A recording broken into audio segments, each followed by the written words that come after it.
Pedro fue crucificado cabeza abajo por orden personal de Nerón, pero lo que realmente sucedió en esos últimos momentos va a cambiar completamente tu perspectiva sobre el cristianismo primitivo.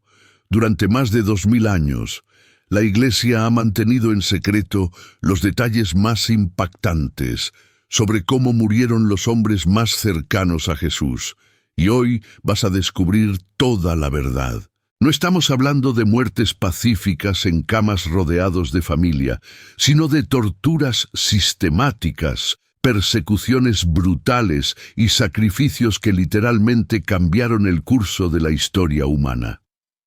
12 hombres comunes que abandonaron todo para seguir a un carpintero de Nazaret terminaron siendo cazados, como animales, por el imperio más poderoso del mundo, y sus muertes fueron tan extremas que incluso los verdugos romanos quedaron impactados. Pero aquí viene lo más sorprendente de todo. Cada uno de ellos tuvo la oportunidad de salvar su vida simplemente negando su fe. Y todos, absolutamente todos, eligieron la muerte. ¿Qué vieron estos hombres que los convenció hasta tal punto que prefirieron morir de las formas más horribles imaginables antes que renunciar a su testimonio?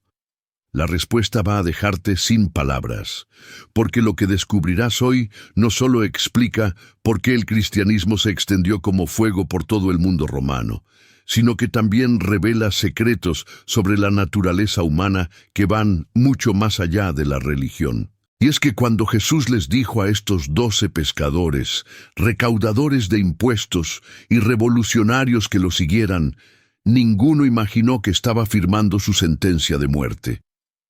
La Palestina del siglo I era un polvorín a punto de explotar, dominada por la mano de hierro de Roma, pero hirviendo de tensiones religiosas y políticas que amenazaban con desatar una guerra total. En este contexto explosivo, un rabino itinerante que afirmaba ser el Mesías no era solo una curiosidad religiosa, sino una amenaza directa al orden establecido que podía desestabilizar toda la región. Los apóstoles se convirtieron sin saberlo en los hombres más buscados del imperio, marcados no solo por las autoridades romanas, sino también por los líderes religiosos judíos que los consideraban herejes peligrosos. Imagínate la escena: 12 hombres que habían vivido vidas relativamente tranquilas en pueblos pequeños, se encuentran de repente siendo perseguidos desde Jerusalén hasta los confines del mundo conocido. No tenían ejércitos, no tenían riquezas, no tenían conexiones políticas poderosas, solo tenían un mensaje que consideraban más valioso que sus propias vidas. Cada ciudad que visitaban se convertía en un campo de batalla entre aquellos que creían en su mensaje y aquellos que querían silenciarlos para siempre. Las sinagogas se dividían, las familias se fragmentaban y los gobernadores romanos se veían obligados a tomar decisiones que definirían el futuro de una religión naciente. Pero estos hombres continuaron predicando sabiendo perfectamente que cada sermón podría ser el último, cada testimonio podría ser su sentencia de muerte.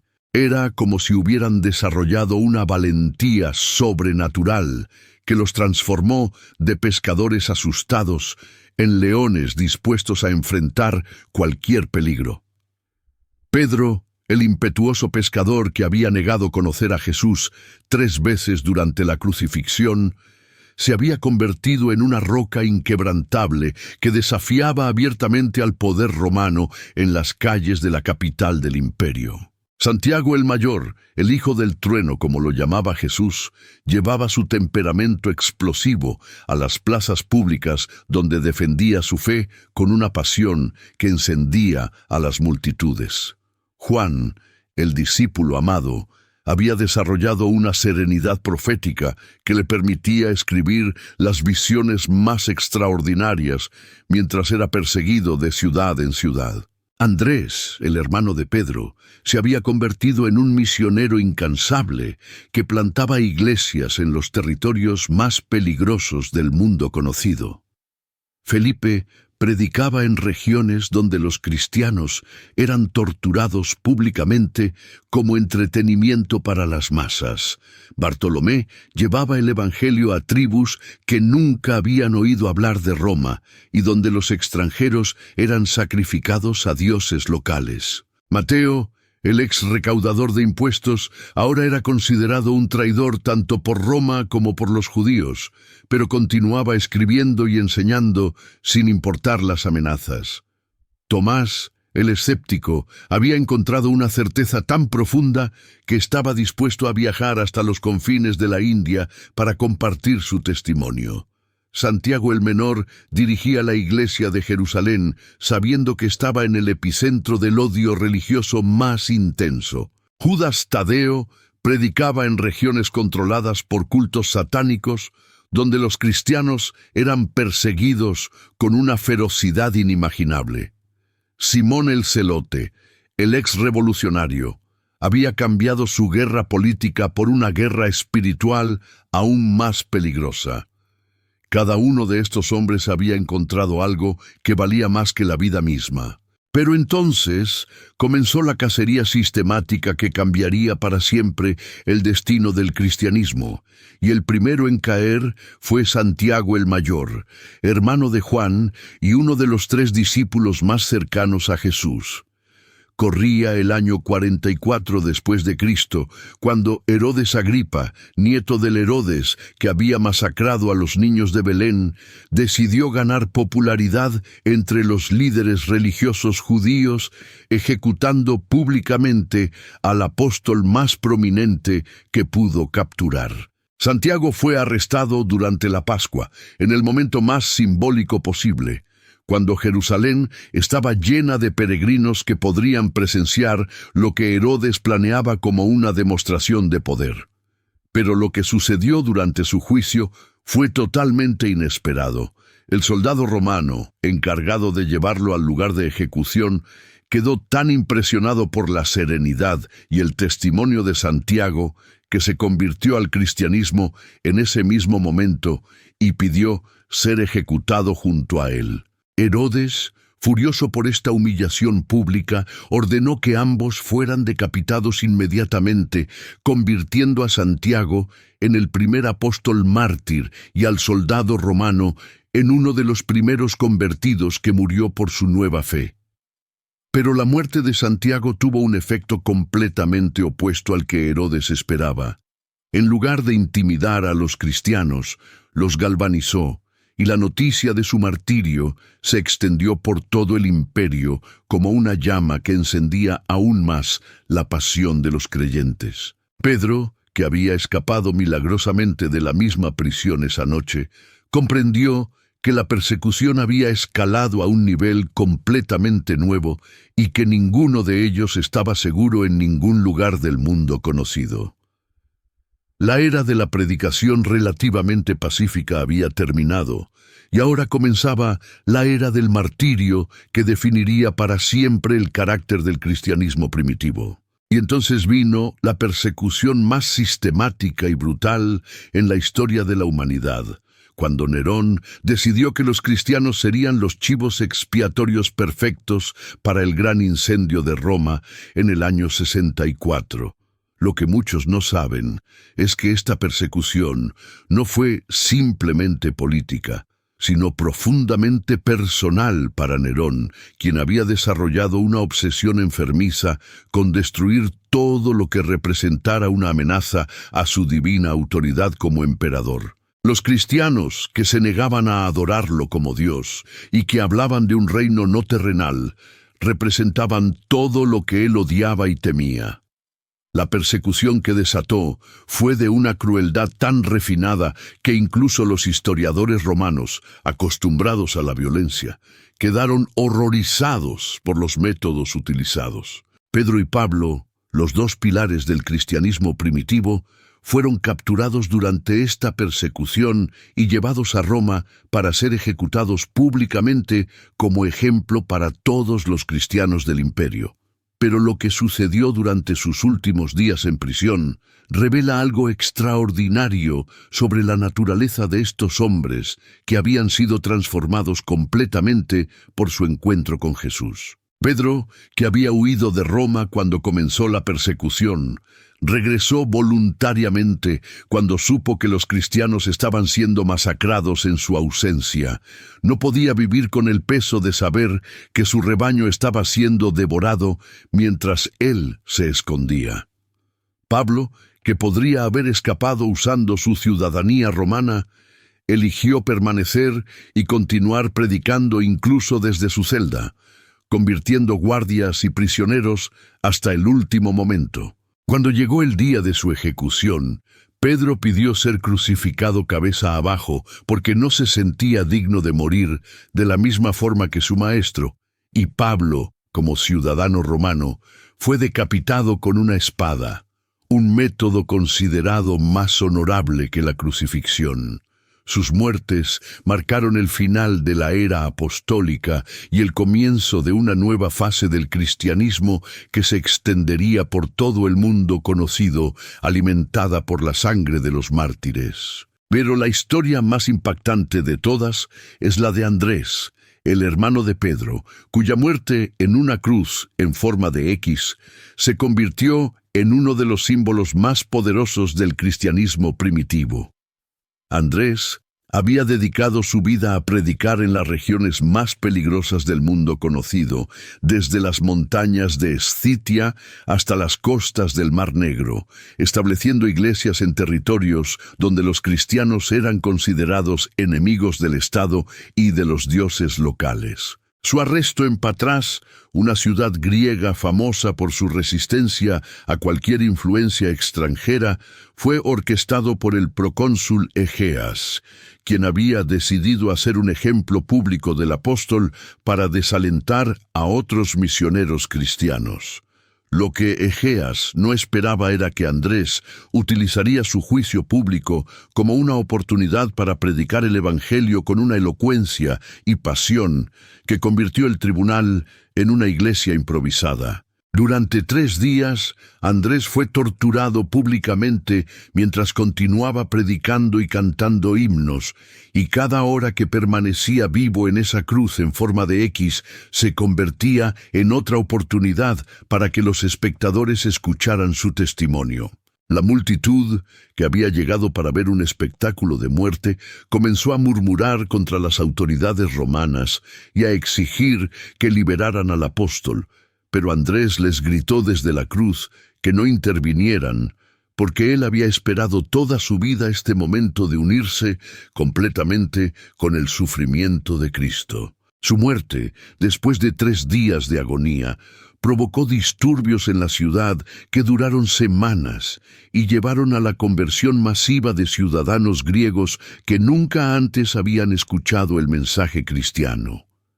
Egeas, traumatizado por lo que había presenciado, se suicidó pocos días después, incapaz de vivir con el peso de haber ejecutado a un hombre que había demostrado una santidad y una valentía sobrehumanas. Y luego está la historia de Tomás, el apóstol que llegó más lejos que ningún otro, hasta la India, donde estableció iglesias que sobreviven hasta el día de hoy, después de 2000 años de existencia continua. Tomás, conocido como el escéptico porque había dudado de la resurrección hasta tocar las heridas de Jesús, se había convertido en el misionero más audaz de todos, dispuesto a viajar a territorios completamente desconocidos, donde ningún occidental había puesto pie jamás. Su viaje a la India no fue una aventura turística, sino una misión suicida a un continente donde los extranjeros eran automáticamente sospechosos de espionaje y donde las castas superiores protegían ferozmente su sistema religioso contra cualquier influencia externa. Pero Tomás no solo sobrevivió en este ambiente hostil, sino que logró convertir a miembros de familias nobles y establecer comunidades cristianas tan sólidas que resistieron siglos de persecución. Su método era revolucionario. En lugar de atacar directamente las creencias locales, las transformaba desde adentro, mostrando cómo el mensaje de Cristo cumplía las profecías y esperanzas más profundas de las tradiciones indias. Esta estrategia le ganó conversos poderosos, pero también enemigos mortales entre los brahmanes que veían en el cristianismo una amenaza existencial a todo su sistema de poder basado en la superioridad religiosa hereditaria. Su muerte llegó cuando había logrado convertir a varios miembros de la familia real, lo que provocó una conspiración entre los líderes religiosos y políticos para eliminarlo antes de que su influencia se volviera incontrolable. Fue asesinado con una lanza mientras oraba en una colina cerca de Madrás, convirtiéndose en el primer mártir cristiano en Asia y estableciendo un precedente de valentía misionera que inspiraría a generaciones futuras de evangelistas dispuestos a llevar el mensaje cristiano a los confines del mundo. Felipe enfrentó una muerte igualmente brutal en Hierápolis, una ciudad famosa por sus cultos paganos y su resistencia fanática a cualquier cambio religioso que amenazara sus tradiciones ancestrales. Felipe había llegado a esta ciudad junto con su hermana Mariamne después de años de predicar en Asia Menor, estableciendo iglesias y realizando milagros que habían atraído la atención tanto de creyentes como de perseguidores. Hierápolis era conocida por sus templos dedicados a deidades que exigían sacrificios humanos, y los líderes religiosos locales veían en Felipe no solo a un competidor religioso, sino a un enemigo directo de su fuente de poder económico y social. Su arresto fue el resultado de una conspiración cuidadosamente planeada que involucró sobornos a oficiales romanos y la fabricación de evidencia que lo presentaba como un revolucionario político que amenazaba la estabilidad del imperio. Durante su juicio, Felipe fue acusado no solo de predicar una religión ilegal, sino de usar magia negra para realizar los milagros que habían convencido a tantas personas, una acusación que en el mundo romano era sinónimo de sentencia de muerte. Pero lo que realmente selló su destino fue su negativa absoluta a ofrecer incienso a los dioses locales. Un acto que habría salvado su vida, pero que él consideraba una traición imperdonable a su fe. Fue crucificado boca abajo y apedreado simultáneamente por una multitud enfurecida que había sido incitada por los líderes religiosos. Pero incluso mientras moría, Felipe continuó predicando y perdonando a sus verdugos, un acto de gracia que impactó tan profundamente a los presentes que varios se convirtieron inmediatamente al cristianismo. Su hermana Mariamne logró escapar y continuó su ministerio, manteniendo viva la iglesia de Hierápolis que Felipe había establecido con su propia sangre. Bartolomé, conocido también como Natanael, sufrió lo que muchos consideran la muerte más horrible de todos los apóstoles cuando fue desollado vivo en Armenia. Un método de ejecución tan brutal que incluso los verdugos experimentados temían realizarlo. Bartolomé había llegado a Armenia siguiendo las rutas comerciales que conectaban el Imperio Romano con el Oriente, predicando en ciudades donde el cristianismo era completamente desconocido y donde los misioneros extranjeros eran vistos con sospecha extrema. Su éxito en convertir a miembros prominentes de la sociedad armenia, incluyendo al rey Polimio, provocó una reacción violenta de los sacerdotes locales que veían amenazado todo su sistema de poder. La conspiración para eliminarlo involucró no solo a líderes religiosos, sino también a comerciantes que temían que la nueva religión interfiriera con sus negocios, basados en prácticas consideradas inmorales por los cristianos. Su arresto fue una trampa elaborada en la que fue invitado a un festival religioso, donde supuestamente tendría la oportunidad de debatir públicamente con los sacerdotes locales sobre las diferencias entre el cristianismo y las religiones tradicionales. Pero cuando llegó al lugar designado, fue emboscado por una multitud que había sido incitada a verlo como un demonio disfrazado que había venido a destruir sus tradiciones ancestrales. El desollamiento fue realizado lentamente, con la intención de maximizar su sufrimiento y crear un espectáculo que desalentara a otros misioneros, pero Bartolomé utilizó cada momento de conciencia para continuar predicando y declarando su fe, un testimonio tan poderoso que varios de los presentes se convirtieron incluso mientras presenciaban su tortura. Su piel fue conservada como trofeo por sus perseguidores, pero se convirtió en una reliquia que los cristianos armenios veneraron durante siglos como símbolo del sacrificio supremo por la fe.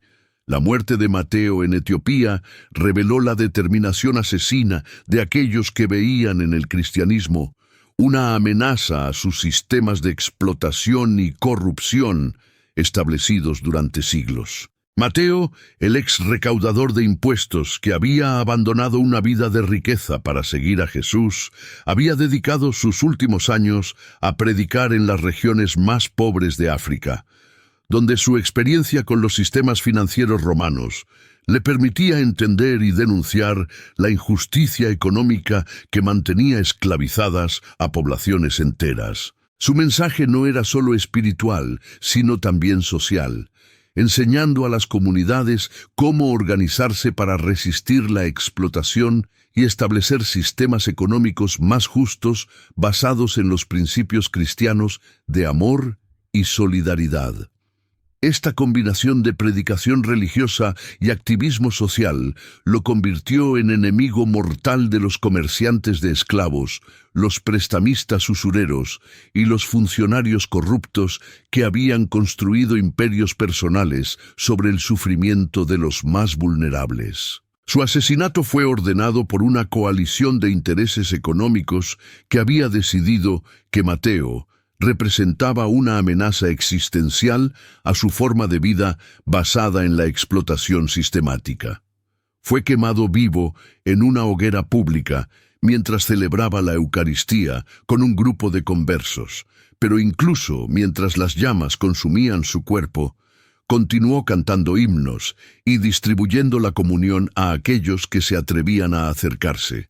Su muerte provocó una rebelión de esclavos que duró meses y que finalmente llevó a cambios significativos en las leyes que protegían a los más vulnerables, convirtiendo su martirio en una victoria póstuma que salvó miles de vidas y estableció precedentes de justicia social que influenciaron el desarrollo del cristianismo en África. Santiago el Menor, líder de la Iglesia de Jerusalén y hermano de Jesús según la tradición, enfrentó la muerte más simbólica de todas cuando fue arrojado desde el pináculo del templo, el mismo lugar donde Satanás había tentado a Jesús durante sus 40 días de ayuno en el desierto. Santiago había pasado décadas dirigiendo la comunidad cristiana más importante del mundo, navegando las tensiones políticas y religiosas de una ciudad que era el epicentro tanto del judaísmo como del cristianismo naciente.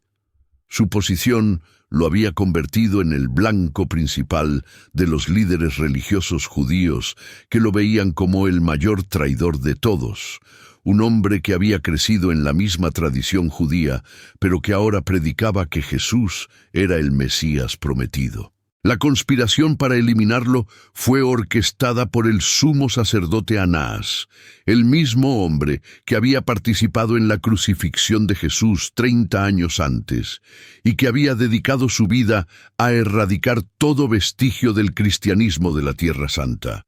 Santiago fue llevado al pináculo del templo durante la Pascua, cuando Jerusalén estaba llena de peregrinos que podrían presenciar lo que los líderes religiosos presentaron como el castigo divino de un hereje. Le ordenaron que denunciara públicamente a Jesús y declarara que no era el Mesías, prometiéndole que si lo hacía, sería liberado y podría continuar su vida en paz. Pero Santiago utilizó esta oportunidad para hacer la declaración más poderosa de su vida, gritando a la multitud reunida que Jesús era efectivamente el Hijo de Dios y que pronto regresaría para juzgar a los vivos y a los muertos. Esta declaración provocó una furia tan intensa entre los líderes religiosos que lo arrojaron inmediatamente desde el pináculo. Pero Santiago sobrevivió a la caída y comenzó a orar por sus perseguidores desde el suelo, hasta que un batanero lo golpeó en la cabeza con su garrote, finalmente matándolo. Su muerte marcó el final de la era en que el cristianismo había existido dentro del judaísmo, forzando una separación definitiva que cambiaría para siempre el carácter de ambas religiones. Judas Tadeo, también conocido como Judas, hijo de Santiago, para distinguirlo del traidor, murió junto con Simón el Celote en Persia, después de una campaña misionera que los había llevado a predicar en las cortes de reyes que practicaban la magia y adoraban al fuego como divinidad suprema.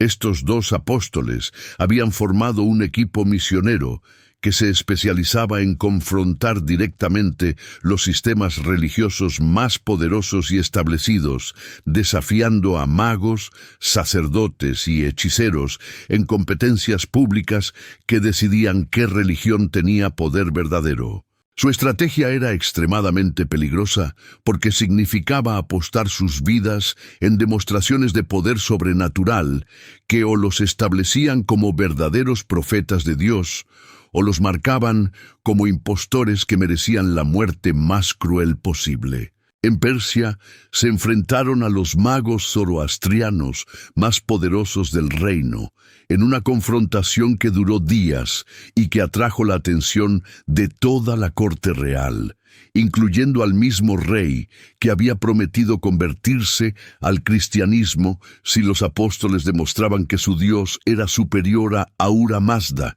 Los milagros que realizaron fueron tan extraordinarios que incluso los magos persas reconocieron que estaban enfrentando un poder sobrenatural genuino, pero en lugar de convertirse, se aliaron con los sacerdotes locales para eliminar a los apóstoles antes de que su influencia destruyera completamente el sistema religioso establecido.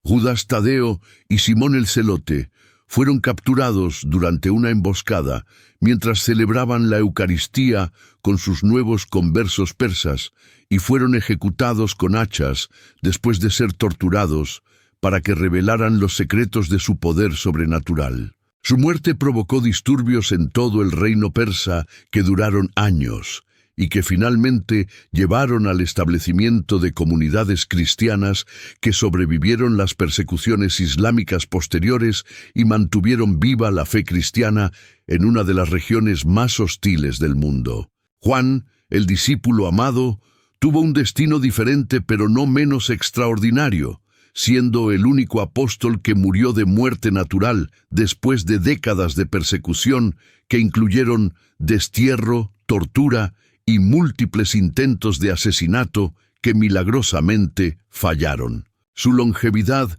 no fue accidental, sino providencial, porque Juan necesitaba vivir lo suficiente para escribir el Evangelio, las 3 epístolas y el libro de Apocalipsis que completarían el canon del Nuevo Testamento y proporcionarían a la iglesia primitiva las herramientas teológicas necesarias para sobrevivir siglos de persecución. Su exilio en la isla de Patmos fue diseñado como una sentencia de muerte lenta, un lugar desolado donde los criminales políticos eran enviados para morir de hambre, sed y exposición a los elementos.